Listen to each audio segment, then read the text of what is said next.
జై శ్రీమన్నారాయణం. శ్రీమతే రామానుజాయ నమః. కృష్ణం వందే జగద్గురుం.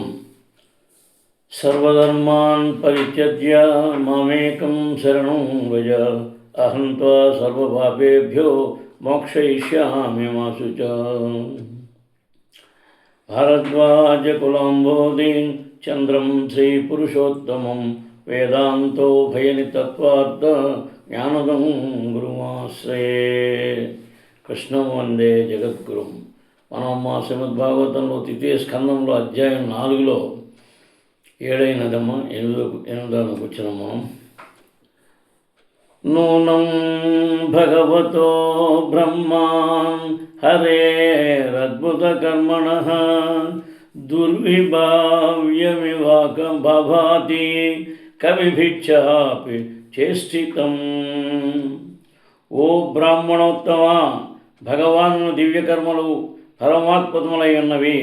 వానిని అవగతము చేసుకొనుటకు పలువురు పండితులు గొప్ప యత్నములు కూడా అసమర్థమైనవిగా నిరూపించబడినందున అంత్యములుగా గోచరించుచున్నవి. దేవదేవుని కర్మలు కేవలము ఈ ఒక్క విశ్వం యొక్క సృష్టి యందును అచింత్యముగా అద్భుతమై కనబట్టును. కానీ విశ్వములు అసంఖ్యాకములుగా ఉన్నవి. వాటన్నింటినీ సముదాయమే భౌతిక జగత్తు అని తెలియబడును. సృష్టి అందరి ఈ భాగము సంపూర్ణ సృష్టిలో కేవలం ఒక అంశం మాత్రమే అయి ఉన్నది. ఏకాంశేన స్థితో జగత్. భౌతిక జగత్తు అతని శక్తిలో ఒక భాగమైనచో మిగిలిన 3 వంతులు వైకుంఠ జగత్తును లేదా మద్ధామము, సనాతనధామము అని భగవద్గీత యందు వర్ణింపబడిన ఆధ్యాత్మిక జగత్తును కూడి ఉండును. దేవదేవుడు తన సృష్టి రచనను కొనసాగించుచు తిరిగి ఉపసంహరించునవి గడచిన శ్లోకములందు తెలుసుకొని ఉన్నాము. అది కేవలము భౌతిక జగత్తునకు మాత్రమే వర్తించున్నదై ఉన్నది. ఏలైనా అతని సృష్టి అందరూ అధిక భాగము వైకుంఠములో సృష్టింపబడినది కానీ నశించున్నది కానీ కాదు. లేని ఎడల వైకుంఠధామము నిత్యమైనదని పిలువబడినది కాదు. శ్రీకృష్ణ భగవానుడు ధామముతో పాటుగా స్థితిని కలిగి ఉండును. అతని నిత్యము నామము, గుణము, లీలలు, పరివారము, స్వరూపము అన్నీయును విభిన్న శక్తులు విస్తారముల ప్రదర్శనమై ఉన్నది. అతడు అనాది, తనను సృష్టించేవాడు లేడు. అది ఆయన సృష్టించేవాడు ఎవడో లేడు. మరియు ఆది, సర్వమునకు మూలము అని పిలువబడినాడు. మనము మనదైన అసంపూర్ణ పద్ధతిలో భగవానుడు సైతము సృష్టింపబడివాడని తగుతము. కానీ అతడు సృజింపబడని వేదాంతము మనకు తెలుపుచున్నది.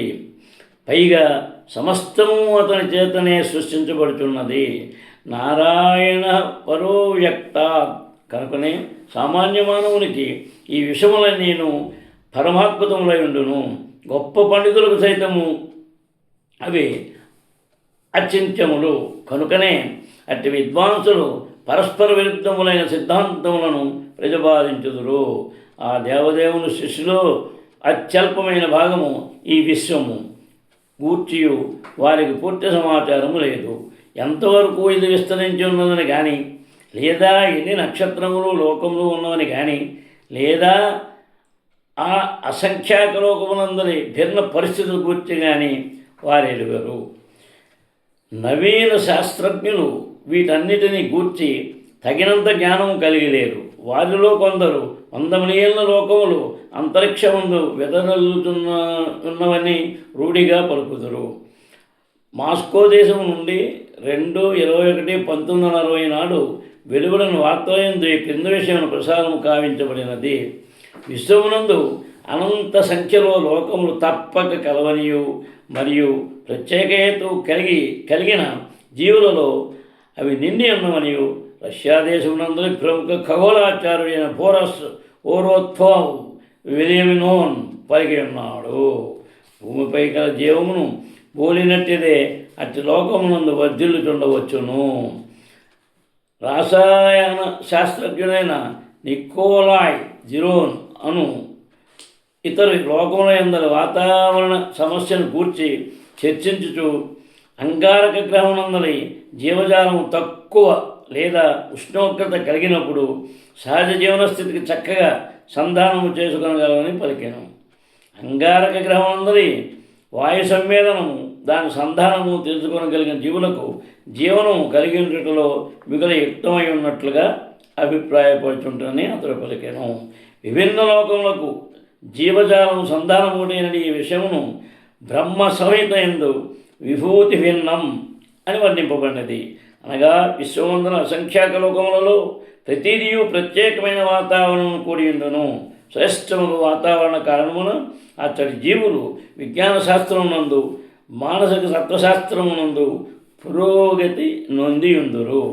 విభూతి అనగా ప్రత్యేకము శక్తులని భావము, భిన్నం అనగా వైవిధ్యమని భావము.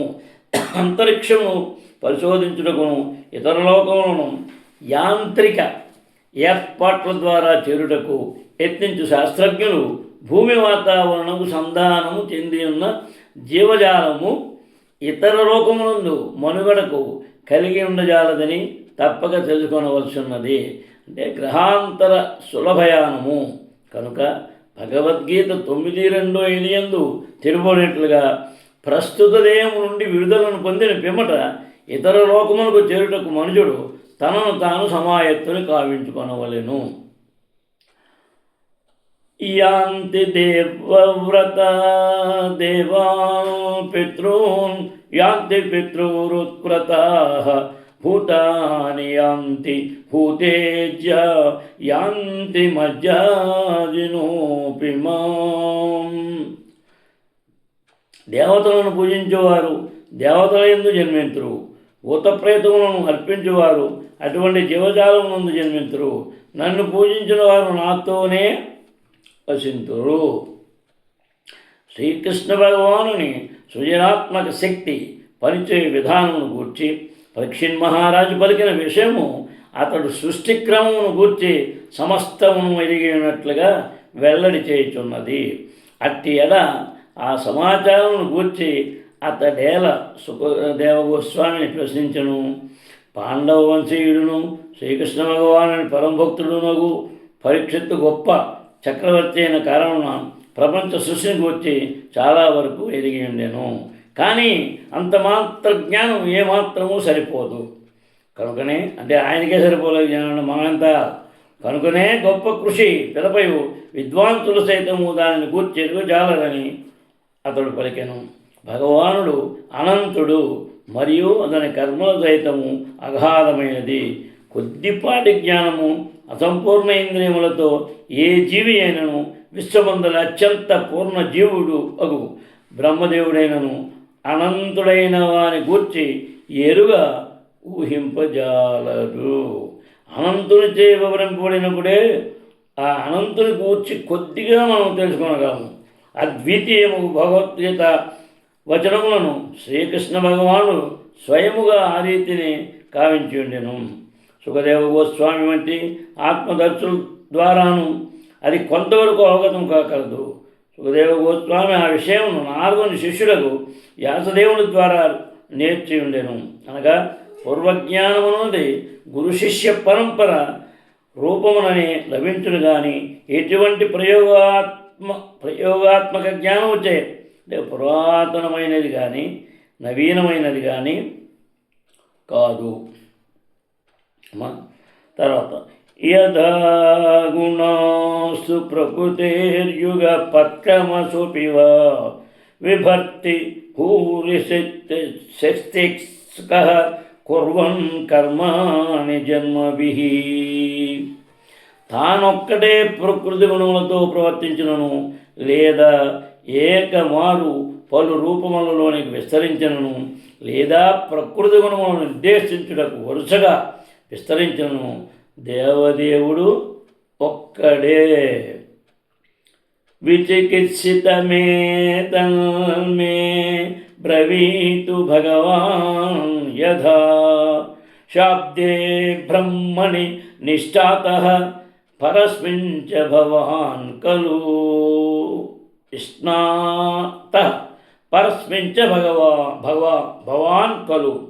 మీరు వేదవాద్వయమునందు అపార పాండిత్యము కలవారును మరియు ఆధ్యాత్మిక కథయందు ఆత్మదర్శకులను మాత్రమే కాక శ్రీకృష్ణ భగవానుని పరమ భక్తులను తత్కారణం ఆ దేవదేవుని వంటి వారే అయినందున ఈ సంశయాత్మక విచారణను దయతో పరిష్కరింపుడు. పరతత్వమును దేవదేవుని గోవిందుడు అద్వితీయుడైనను ఒకదానికొకటి అన్యం కానటువంటి అసంఖ్యాక రూపములలోనికి అమోఘముగా విస్తరించుననియు ఆది పురుషులైనను నిత్యముగు యవ్వనముతో సర్వదా యువకుని వలె అలరారుననియు బ్రహ్మ సంహిత ఎందు తెలుపబడినది. కేవలం వేదజ్ఞానము నేర్చడం ద్వారా అతను ఎరుగలుగుట మిగల కష్టతరము. కానీ శుద్ధ భక్తులచే అతడు సులభముగా అనుభూతుడు కాగలడు. కృష్ణుని నుండి బలదేవుడు, బలదేవుని నుండి సంకర్షణుడు, సంకర్షణు నుండి వాసుదేవుడు, వాసుదేవుని నుండి అనిరుద్ధుడు, అనిరుద్ధుని నుండి ప్రద్యుమ్నుడు, తిరిగి రెండవ సంకర్షణుడు, అతని నుండి నారాయణ పురుషావతారము దేవదేవుని భిన్న విస్తారములు అసంఖ్యాక ఇతర రూపములన్నీ ఏకమై ఉన్నవి. అవి అన్నీ అసంఖ్యాకముగు నదీతరంగములతో పోల్చబడినవి. ఒకదాని నుండి ఒకటి వెలిగించబడి సమాన శక్తిని ప్రదర్శించు దీపములతో అవి పోల్చనగును. అదే భగవానుని దివ్యశక్తి. సమస్తము తన నుండి ఉద్భవించున్నప్పటికీ తాను మాత్రము అదే సంపూర్ణ తత్వముగా నిలిచినటువంటి పరిపూర్ణుడని వేదములు పలుకుతున్నవి. పూర్ణస్య పూర్ణమాదాయ పూర్ణమేవాన శిష్యతే. మనోకల్పనాపరుడు సృష్టించిన భగవానుని భౌతిక భావనకు వాస్తవమునకు ఎట్టి ప్రమాణము లేదు. కనుకనే లౌకిక పండితులు వేదవాత్మయమనందు అపార పాండిత్యమును కలిగి ఉన్నప్పటికీ ఆ దేవదేవుడు అతనికి సదా ఒక రహస్యముగా నిలిచిపోవును. వేదేషు దుర్లభం అదుర్లభం ఆత్మభక్తౌ అనగా లౌకిక పండితులు, తత్వవేత్తలు, శాస్త్రజ్ఞుల భావనా పరిధికి శ్రీకృష్ణ భగవానుడు పరమై ఉన్నాడు. అతడు విశుద్ధ భక్తులను సులభముగా అవగతము కాగలడు. జ్ఞానస్థితికి దాటి మనుషుడు భక్తితో సేవలో నియుక్తుడైనప్పుడే తన నిజస్వభావమును ఎరుగగలడని శ్రీకృష్ణ భగవానుడు భగవద్గీతలో 1:8-5-4 ప్రకటించుడే అందులో కారణము. శ్రీకృష్ణుని దివ్యము ప్రేమయుత సేవలో నియుక్తుడు కానంత వరకు మనుషుడు ఆ దేవదేవుని గూర్చి కానీ అతని నామరూప గుణములు గుణలీలాదులు గూర్చి కానీ స్పష్టమైన భావము కలిగి ఉండజాలడు. సమస్త వ్యాపకముల నుండి విడివడి తొలుత శ్రీకృష్ణ భగవానునకు మనుజుడు శరణు పొందవలెనని భగవద్గీత వచనపు భావమేమనగా అతడు ఆ దేవదేవునకు విశుద్ధ అహేతుక భక్తుడు కావలను. ఆ పిదపనే అతడు భక్తయోగ బలముచే ఆ దేవదేవుని ఎరుగగలుగును. గొప్ప విద్వాంసులకు సైతము భగవానుడు అచింత్యుడని పూర్వ శ్లోకములందు పరీక్షిన్ మహారాజు అంగీకరించున్నారు. అట్టి ఎడ ఆ దేవదేవుని గూర్చి తనకు కల కొద్దిపాటి జ్ఞానమును విశదీకరింపమని అతడేల సుఖదేవ గోస్వామిని మరలార్థించెను. దానికి కారణం స్పష్టంగానున్నది. సుఖదేవ గోస్వామి వేదవాక్యమునందు అపార పాండిత్యము కలవాడే కాక ఆత్మదర్శయును గొప్ప కృష్ణ భక్తుడు అయ్యుండెను. శక్తివంతుడైన భగవద్భక్తుడు భగవద్ కరుణచే స్వయము భగవానుని కన్నను అధికుడై ఉన్నాడు. లంకాద్వీపము చేరుటకు శ్రీరామచంద్ర ప్రభు హిందూ మహాసముద్రంపై వారధి నిర్మించి యత్నించినను రామచంద్రుని విశుద్ధ భక్తుడు హనుమంతుడు మాత్రము కేవలము ఒక్క గెంతులో సముద్రము దాటెను. విశుద్ధ భక్తుని పరమ కరుణామయుడకు భగవానుడు తనకన్నను తన భక్తుడే అధిక శక్తిశాలి అని ప్రదర్శించుచుండును. అది ఆయన కన్నా కూడా ఆయన భక్తుడే. అది స్వామివారు దూర్వాసముని భౌతిక పరిస్థితుల ఎందే భగవానుని నేరుగా చేరగలిగినంతటి శక్తివంతుడైనను అతన్ని రక్షించుటలో తన అశక్తతను భగవానుడు వెలుగుచ్చెను. కానీ అతడు భగవద్భక్తులకు అంబరీషునిచే రక్షింపబడెను. అనగా భగవద్భక్తుడు భగవానుని కన్నను అధిక శక్తి సంపన్నుడని విషయం మాత్రమే కాక భక్తజన అర్చనయు ప్రత్యక్ష భగవద్ దర్శనం కన్నను అధిక ఫలమైనదని పరిగణింపబడినది. మద్భక్త పూజాభ్యధిక కనుక సారాంశమేమనగా శ్రద్ధావంతుడు భక్తుడు తొలుత ఆధ్యాత్మిక గురువును ఆశ్రయించవలెను. అట్టి గురువు వేదవాత్మయం పారంగతుడే గాక భగవానుడు మరియు అతని భిన్న శక్తుల నిజానుభవం కలిగిన పరమభక్తుడై ఉండవలెను. అటువంటి భక్తులకు గురువు సహాయము లేనిదే మనుజుడి భగవద్జ్ఞానమును పురోగమించజాలడు. సుఖదేవ గోస్వామి అంటే ప్రామాణిక గురువు ఆంతరంగిక శక్తి సంబంధమున భగవాను గూర్చి పలుకుటే గాక ఏ విధముగా అతడు బహిరంగ శక్తితోనూ కూడి ఉండినది విషయమును గూర్చి వివరించును. ఆంతరంగిక శక్తిని కూడిన శ్రీకృష్ణ లీలలు అతని బృందావన కర్మలలో ప్రదర్శనమైనవి కానీ అతని బహిరంగ శక్తి కర్మలు కారణోదకసాయ విష్ణువు, గర్భోదకసాయి విష్ణువు, క్షీరోదకసాయి విష్ణువు రూపములందు నిర్దేశింపబడినది. కారణోదకసాయి విష్ణువు, గర్భోదకసాయి విష్ణువు, క్షీరోదకసాయి విష్ణువు రూపములను నిర్దేశింపబడినవి. శ్రద్ధావంతులకు వైష్ణవులు శ్రీకృష్ణుని కర్మములను రాసలీలల వంటివి వినుటయందు మాత్రమే అభివృద్ధిని కలిగి ఉండగా సృష్టితత్వము సృజనాత్మక కర్మల సంబంధమున ఆ దేవదేవుని పురుషావతార లీల అందును తగినంతగా అభివృద్ధిని కలిగి ఉండవలెనని విశ్వనాథ చక్రవర్తి ఠాగూరు మొదలగు చక్కని సలహాలను వసగినది. ఆదర్శనీయ శిష్యులకు పరీక్షిత్ మహారాజు మరియు ఆదర్శనీయ గురువుకు సుఖదేవ గోస్వామి ఉపమానము వారు అనుసరింపవలెను. తర్వాత సూత ఉవాచ ఇత్యుపమంత్రితో రాజ్ఞా గుణానుకథనే హరే ఋషికేతమనుస్మృత్య ప్రతిపక్తుం ప్రచక్రమే. ఆ విధముగా భగవానుని సృజనాత్మక శక్తిని వర్ణించుటకు రాజుచే అర్థింపబడినప్పుడు సుఖదేవ గోస్వామి క్రమబద్ధముగా ఇంద్రియాధీశుని ఆ శ్రీకృష్ణ పరమాత్ముని స్మరించి చక్కగా సమాధానమొసగుచు ఇట్లు పలికెను. భగవానుని దివ్య గుణములను ప్రవచించినప్పుడు మరియు వర్ణించినప్పుడు భక్తులు తాము దేనినైనను స్వతంత్రముగా గుణత్యకరమని భావింపరు. ఇంద్రియాధీశుడకు శ్రీకృష్ణ భగవానుడు దేనిని పలుకుటకు ప్రేరణ కూర్చును దానినే తాము పలుకుదుమని వారు తలతురు. అది నేనేం పలకటం లేదు, వాడు పలికిస్తున్నాడు అనే భావానికి అక్కడికి వెళ్ళాలన్నమాట. పోతం గారు చెప్పినట్టుగా అది మనం చెప్పుకున్నాం కదా, పలికెడికి భాగవతం అట పలికించడి వాడు రామభద్రుడట. కృష్ణ పరమాత్మ గురించి భాగవతం రాయటం ఏంటి, రామచంద్ర ప్రభు పలికించడం అది అనమాట ఏకాగ్రత. జీవి ఇంద్రియములు వాస్తవమునకు అతని స్వంతము కానే కావు.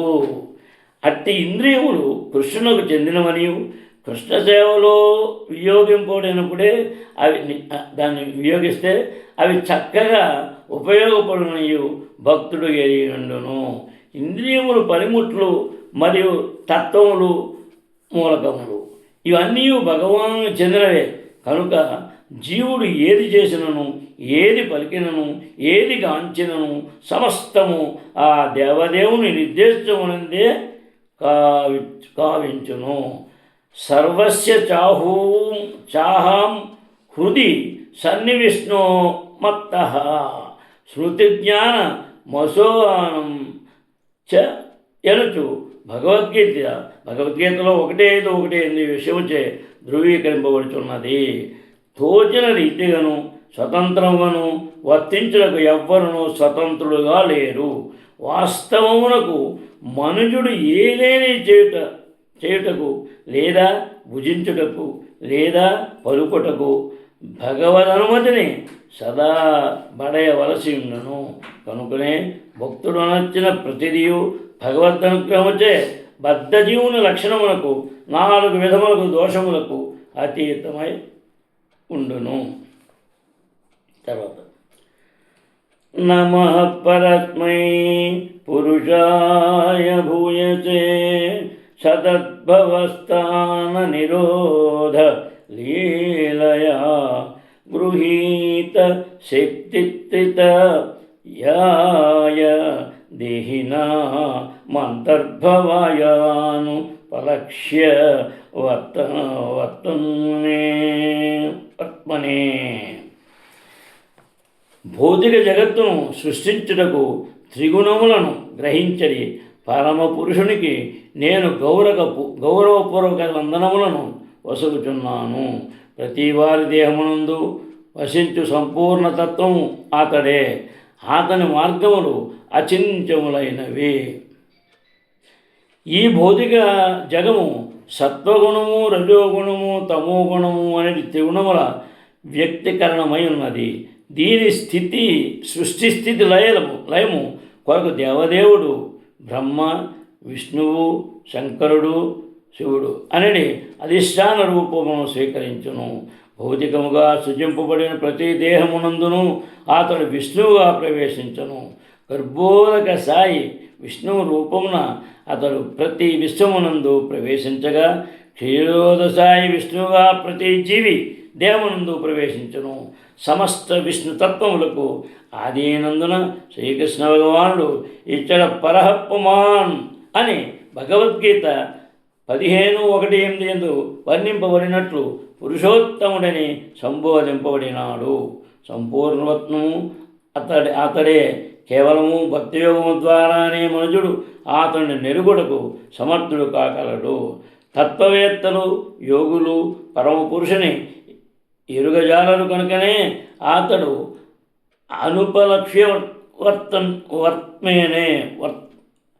అనుపలక్ష్యవర్తన్మే అని అచింత్య గతి లేదా భక్తియోగము నందు భగవానుడు పిలువబడినాడు.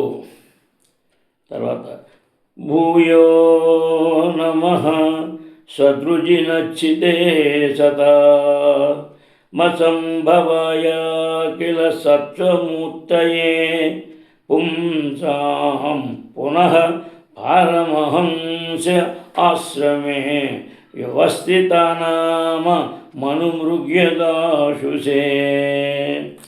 పుణ్యాత్ములకు భక్తులకు సమస్త దుఃఖముల నుండి ముక్తి నొసగువాడును. ఆ భక్తులకు దానముల నాస్తిక స్వభావ ప్రకోపమును నశింపజేయవాడును. అగు పూర్ణతత్వ ఆధ్యాత్మిక రూపుని నేను మరల గౌరవపూర్వక వందనముల వసుగుదును. అత్యున్నత ఆధ్యాత్మిక పూర్ణత్వము నెలకొనిన పరమహంసలకు అతడు వారికి నిర్ణీతమైన పదమును అనుగ్రహించును. అది శ్రీకృష్ణ భగవానుడు సమస్త భౌతిక ఆధ్యాత్మిక అస్తిత్వం సమగ్ర రూపమై ఉన్నాడు. అఖిల అనగా సంపూర్ణము అని, ఖిల అంటే న్యూసము కానటువంటిది, న్యూనము కానటువంటిది భావము. భగవద్గీత ఎందు తెలుపుకున్నట్లు భౌతిక ప్రకృతి బహిరంగ శక్తి, ఆధ్యాత్మిక ప్రకృతి ఆంతరంగిక శక్తి అనేది 2 విధములకు ప్రకృతులు కలవు. భౌతిక ప్రకృతి అపర అని అంటే న్యూనమైనది పిలువబడగా, ఆధ్యాత్మిక ప్రకృతి దివ్యమైనది అంటే ఉన్నతమైనది అని పిలువబడినది. అనగా భగవానుడు రూపము న్యూనముకు భౌతిక ప్రకృతికి చెందినది కాదు. అతడు సంపూర్ణ ఆధ్యాత్మిక స్వరూపము, అతడు దివ్య రూపము కలిగినటువంటి మూర్తి అయి ఉన్నాడు. అతని దివ్య రూపము నెరుగునటువంటి అల్పజ్ఞజనులు అతని నిరాకార బ్రహ్మము అని వర్ణితురు. కానీ నిరాకార బ్రహ్మము కేవలము అతని దివ్య దేహకాంతియే యస్య ప్రభావ ఉన్నది. అతని దివ్య రూపము నెరిగిన భక్తులు అతనిని సేవను కూర్తురు. కనుకనే ఆ దేవదేవుడు సైతము తన నిర్హేతుగా కరుణచే వారిని సర్వవిధ దుఃఖముల నుండి తరింపజేయను. వేద నియమములను అనుసరించి పుణ్యాత్ములు సైతము అతనికి ప్రియులు కావున వారును అతనిచే రక్షింపబడుదురు. అపవిత్రులైన వారు, భక్తిరహితులైన వారు వేద నియమములకు విరుద్ధులై ఉందురు. కనుక తమ పాత పాతక కర్మల పురోగతి ఎందు వారెల్లప్పుడూ నిరోధింపబడుదురు. వారిలో కొందరు భగవానునిచే ప్రత్యక్షముగా అనుగ్రహింపబడిన వారు రావణ, బ్రహ్మ, హిరణ్యకశిపుడు, కంసుడు వంటి వారి విషయముల వలె ఆ దేవదేవునిచే స్వయంగా సంహరింపబడుదురు. ఆ విధముగా వారు ముక్తిని పడసి తమ దానవ కృత్యముల నుండి నిరోధింపబడుదురు. భక్తులైన అనుగ్రహమును చూపుట ఎందైనను లేదా దానమును శిక్షించడం ఎందైనను అతడు కరుణామయుడకు తండ్రి వలె సర్పులైన సదా కనికరం కలిగి ఉండును. సమస్త వ్యక్తిగత ఉనికిని అతడే పూర్ణమైన ఉనికి ఒకటే అందులకు కారణము. పరహంస స్థితి ఎన్నది ఆధ్యాత్మికత ఎందు అత్యున్నత పూర్ణత్వ స్థితి ఉన్నది. శ్రీమతి కుంతీదేవి కథనము అనుసరించి శ్రీకృష్ణ భగవానుడు కేవలము పరమహంసలైన వారికే వాస్తవముగా అవగతం కాగలడు. నిరాకార బ్రహ్మానుభూతి నుండి పరమాత్మభూతిని, పరమాత్మానుభవం నుండి పూర్ణ పురుషోత్తముడు శ్రీకృష్ణుని అనుభూతికి క్రమానుగతమైన ఆధ్యాత్మిక అనుభవం ఉన్నట్లే సన్యాస జీవనమునందు కూడా మనుజుని స్థితి ఎందు క్రమానుగత పురోగతి కలదు. కుటీచక, బహూదక, పవివ్రాజకాచార్య, పరమహంస స్థితులనుని సన్యాస జీవనమును అందరి క్రమానుగత పురోగమన స్థితులై ఉన్నవి. పాండవుల జనని అయిన కుంతీదేవి తన శ్రీకృష్ణ ప్రార్థనలలో ప్రథమ స్కందము అధ్యాయం 8 వాటిని గూర్చి పలికి ఉన్నది. అటువంటి పరమహంసలు నిరాకారవాదులు భక్తులు ఇరువురి యందు సాధారణంగా గోచరింతురు. కానీ శ్రీమద్భాగవతం అనుసరించి కుంతీదేవి స్పష్టముగా పలుకుబడినట్లు శుద్ధ భక్తి యోగము పరమహంసలచే అవగతము కాగలదు. ఆ దేవదేవుడు పరమహంసలకు భక్తి యోగము ప్రదానము చేయుటకే ప్రత్యేకముగా అవతరించినని పరిత్రాణాయ సాధూనాం వినాశాయ దుష్కృతాం ధర్మ సంస్థాపనార్థాయ సంభవామి యుగే యుగే అని మనం చెప్పుకున్నాం. ఆమె ప్రత్యేకించి పేర్కొనినది అనగా పరమహంసలు ఆ పేరుకు తగినట్లుగా శ్రీకృష్ణుని విశుద్ధ భక్తులయ్యందురు. అత్యున్నత పదము అంటే గమ్యం భక్తి యోగమేనని మన గోస్వామి ప్రత్యక్షంగా అంగీకరించి ఉండేది. దాని ద్వారానే మనుషులు భగవాను దివ్యముకు ప్రేమయుత సేవను చేపట్టగలడు. ఆ రీతి భక్తి యోగ మార్గము చేపట్టిన వారే నిజమైన పరమహంసలై ఉన్నారు.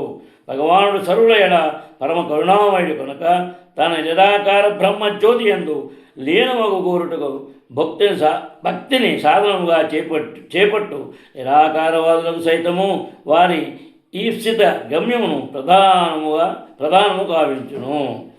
దానినే అతడు ఏ యథామాం ప్రపద్యంతే అని భగవద్గీత 4:1 యందు సర్వులకు ఆశ్వాస మొసగి ఉన్నారు. శీల విశ్వాస చక్రవర్తి రాఘూరు సంస్కరించి బ్రహ్మానందులు నిరాకారవాదులు, ప్రేమానందులు భక్తులు అనేది 2 తరగతుల పరమంతులు కలరు. ప్రేమానందులు బ్రహ్మానందుల కన్నును మిగుల వాక్యవంతులైనను ఇరువురును వారి వాంఛిత గమ్యమును వసగబడుదురు. వారిరువురును ఆధ్యాత్మికులే. తేజపూర్ణమగు న్యూన భౌతిక ప్రకృతిలో వారికెట్టి సంబంధము లేదు. అది ఈరోజు మనం శ్రీమద్భాగవతంలో 2వ స్కందంలో 4వ అధ్యాయంలో 13 దాకా చెప్పుకున్నాం. అమ్మా కృష్ణం వందే జగద్గురుం. శ్రీకాంతాయ కళ్యాణనిధే నిదర్శనాం శ్రీ వెంకట నివాసాయ శ్రీనివాసాయ మంగళం. సర్వే జనా సుఖినో భవంతు. కృష్ణం వందే జగద్గురుం. జై శ్రీకృష్ణ.